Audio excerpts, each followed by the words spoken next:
going on YouTube? It's your boy Dorkatron Prime. I'm going to be sharing with you guys a pet project and fun deck that I've been playing for the past 4 sets. Since RP1, this deck has gotten a serious upgrade, but it's so versatile, it's really hard to just build it one way. It went from being very aggressive to very control based because of the aces being such great cards. The only thing is that I have to say about the deck is that it is a little bricky, but it has really good matchups into everything that doesn't bounce or DP reduce you, which is the current meta and the following two that are about to come up, unfortunately. But other than that, it does really well into most decks. I've done really well, especially against Gammamon, because I'm able to time my effects correctly. It is a lot of thinking and there's a lot of placement involved with this deck, which gives you the wrinkles on your brain, but not everybody can understand sometimes like these type of decks, and it probably is not worth it when you can just go to like something like Fenrir, just swing and turn off your brain for a little bit. But yeah, this deck is overly complicated for something it's trying to do that other decks do in a simple manner, like Fenrir and let's say Gammamon that's just rushing out. But it does really well in some type of control aspects, as you're able to get blocker, retail, raid, and control board. They also hit really big numbers, so probably for next set, maybe Magnamon, it can clear it. But it's most likely going to lose to Imperial because of the bottom decking. But yeah, let's go ahead and jump into the profile. So we run 3 Brokemons. This is going to be your searcher. All turns if a Digimon would be removed, so it's interrupted. You can delete this Digimon instead to protect it from leaving the board. This works on everything except DP reduction. But it does proc off your next card is the Gammamon. The Gammamon being all turns when another Digimon is deleted. You can Digivolve from your trash. Big part is that the the 5s give you disability as well, so you can go from your 5s to your 6s for free if you have a 6 in trash. This card also has an inheritable on deletion, play hero, which from your hand, which actually helps out immensely if you're a little behind or you want to go into a Ghoulis to swing and hit something and then just play out a hero, get some type of value. Another play you could do is just swing with the Gammamon, pop the Boko. If the Gammamon would die from security, because it also includes by battle, and then Digivolve into a 4 from trash for free. Then we have our top 3. This is probably my favorite Gammamon. This top 3, add a hero or Gammamon. Add a hero or Gammamon and its text to your hand, so you can have double hero or 1 hero, 1 Digimon. Gammamon is text, and then it gives you 2k DP. Then we have more DP, because big issue I was running into is that some of the numbers this set, and due to DP reduction as well, you can not hit your Serious Mon pops or your Proximon pops in some weird scenarios. And it's also really good to have some type of DP when you have raid. We have the evade. We have the blue evade. That's for our purple matchups. It helps a lot paired up with the Pokemon because it gives your Proximon 2 survivability options, and it's really helpful, especially if they raided into your body or did something to try to delete your Digimon by an effect. So it makes cards like Biting Crush or Leviamon in some weird scenarios kind of useless. Then we have Wyson. Wyson's going to be our blocker. I ended up bumping him up to 3, replacing the Blitz for this, as it helps a lot with the control aspect if you're able to get into Proximon as fast as possible. You're blocking with 15k continuously, and every time you block, you can play at a level 4 or lower. Also, this Gammamon can Digivolve into the blocker, reoccurring in multiple situations, especially with the Regulus effect. You can play it out as well. Gives you a more defensive option. Then we have our Retail Ghoulis, which is offensive and defensively strong, as you're able to Digivolve into it, swing and security, and if it dies, it goes into a Gammamon. And if your opponent decides, if it lives, your opponent decides to swing at it, it has Retail So it gives them a lot of 50-50s. It also protects your top end as well from being swung at. Battle, which is our swinging at security. Swinging at Digimon clear. It helps out clear the board a lot, and then when Digi-evolving, it also plays out a hero. If you go into your 5, it'll also play out the hero if you don't have it as well, so it just kind of keeps tempo in some type of way. I wish it didn't have the restriction of only playing hero if you don't have one. It would have made the deck a lot stronger, but it doesn't. Then we have 3 Regulus. Ace, this card is super technical, and there's moments where you can use it and you can't use it, and you just have to learn it. Discarding the card and putting something in the sources, you generally want your other 5s, but sometimes it's really good to put in something like Arcturus to burn security.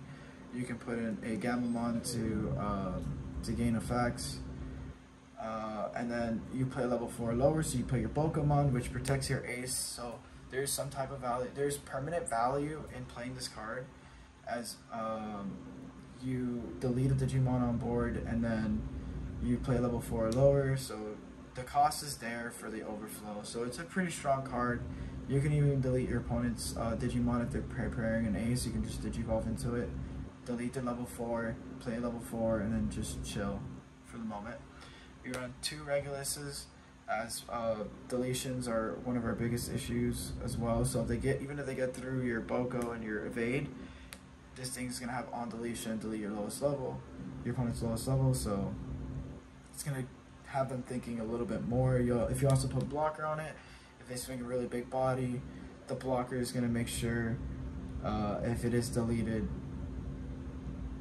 This Regulus is gonna make sure if it is deleted after blocking or some type of effect, you are deleting their lowest level. Then we have our Sec +1 Cannon-wise, which is our big helper of the deck. It really does boost up a lot of your momentum if you wanted to go for game, and it gives you DP as well.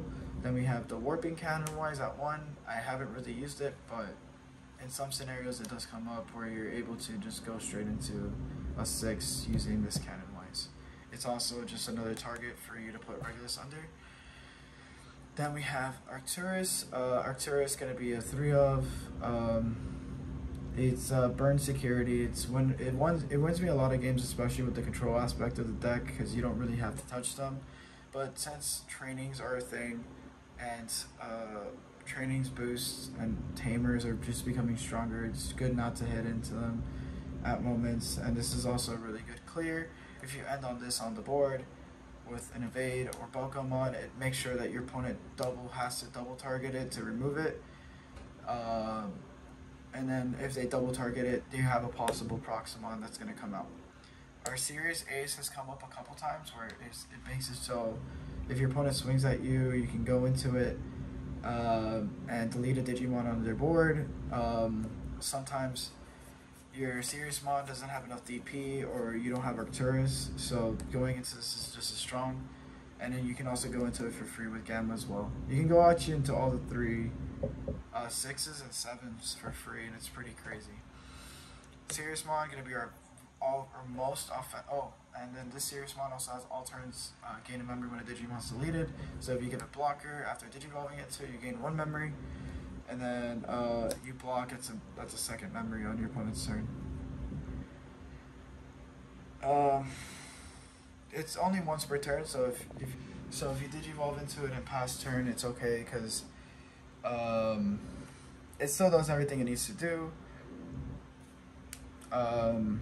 Being able to clear something on your turn and then be able to block on your opponent's.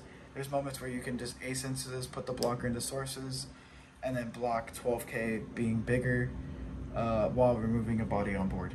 Then this Serious Mon is going to be your bread and butter. It's going to be our ace. Literally our ace card without being an ace card. So you're going to be putting something into the sources based off DP. You're going to delete a Digimon if you added something to the sources. And then when a Digimon is deleted, unsuspend. So if you raid into something, unsuspend. You swing at security, Digimon blocks, you unsuspend. If you delete something off its own effect, you unsuspend. It's only on your turn once per turn, which is unfortunate, but it's still pretty strong. Then we have 4 heroes. These heroes are mandatory, as every turn you're going to be sliding in a card into your sources and drawing 2 cards between Guri and Hero, and then you're going to be gaining 1 memory. So you need this card to speed up the deck, because as I said, you don't have trainings, so you're always a step behind your opponent in some type of way, so this card helps you try to even it out. Then we have Hero at 1 as our memory setter. He's just as strong, being able to give you DP and survivability. Then we run 1 analog. This was the sick +1 hero. I might switch it back, but I did it just for the search because my consistency wasn't as great. This deck can kind of get bricky, especially when you start stacking your cards in a certain way, like repeatedly, and then sending them trash, and then playing out the same cards over and over. It kind of just filters out your deck. And I tried shuffling a couple times, but it can get a little bricky, so analog does help. And if anything is removed from your board on your turn, or if you die to security, it's just as safe to spend a Hatchet. And it also adds something to your hand, and then it also sets up your trash. Then we run 2 Proximons, Proximon being the best card in the deck. As soon as you get into it, your opponent just starts to slow down a lot, especially if you add the evade, or if you play out a Boko. It just becomes a very sticky target on board, constantly deleting and constantly spawning out things. So your opponent has to answer it as fast as possible. Every time I've gone into Proximon, I generally win. Especially if I go into Sirius the turn before, kind of clear board, or kind of set up board to be cleared, and then just spawn something out. And then we run 4 Gammamons, which is every time you add something to your sources, you draw cards. So that's including the Regulus, Sirius, and the Tamer. So yeah, this is the Gammamon deck profile. I've had a lot of fun playing it. Unfortunately, I'm going to be retiring it for a little bit to play out some new things, but it was a lot of fun playing it. It does what it does really great. It does think a lot of fucking thinking, unfortunately. Sometimes you can be you can feel like a smooth brain playing this deck, because you could have done one slight micro decision that could have won you the game, and you constantly end up seeing it. But other than that, the deck is a lot of fun, guys. I definitely recommend trying it out. It's very very skill intensive for a game that some decks just have access to everything just based off the basic line. So just keep that in mind. You're not going to be outspeeding Shine Greymon turn 2. They have double Marcus, and you're not going to be outspeeding card decks like Mirage or Ulforce if they get the line. It does put you in a slightly worse position. You can clear board at moments, but you just kind of just have to take it in the chin sometimes. But other than that, it has a really good matchup into decks like Row Knights, Green. Really good matchup into Green, actually, because it's always being able to clear the board. I did really good against armors, armor decks in general. Maybe next set it'll be a lot better, because you're able to swing into Gammamon for huge numbers. Let me see. Decks that kind of want to stall you out, like Set Control, does really well into, because you're always burning security, you're always spawning out bodies. Purple decks in general, I did really well against Beelzemon. Leviamon as well, because they're always like telegraphed pops. So as long as you're able to read the pop, you can start wrinkling your brain a little bit just to get out a safer play, or to get out a board where you're consistently blocking. Like one time I had a Proximon and a Wyson on board with a Boko, and I managed to get out 6 blocks between the Ace and then playing out a Gammamon, and then something got deleted, then this goes back into the Wyson, and it was just doing that over and over and over. But if you're able to read your opponent at times, this deck does just excels extremely well. But yeah, just wrinkle out your brain a little bit and try out this deck, guys. Hope you guys have a great day. Remember, you're brick by nature.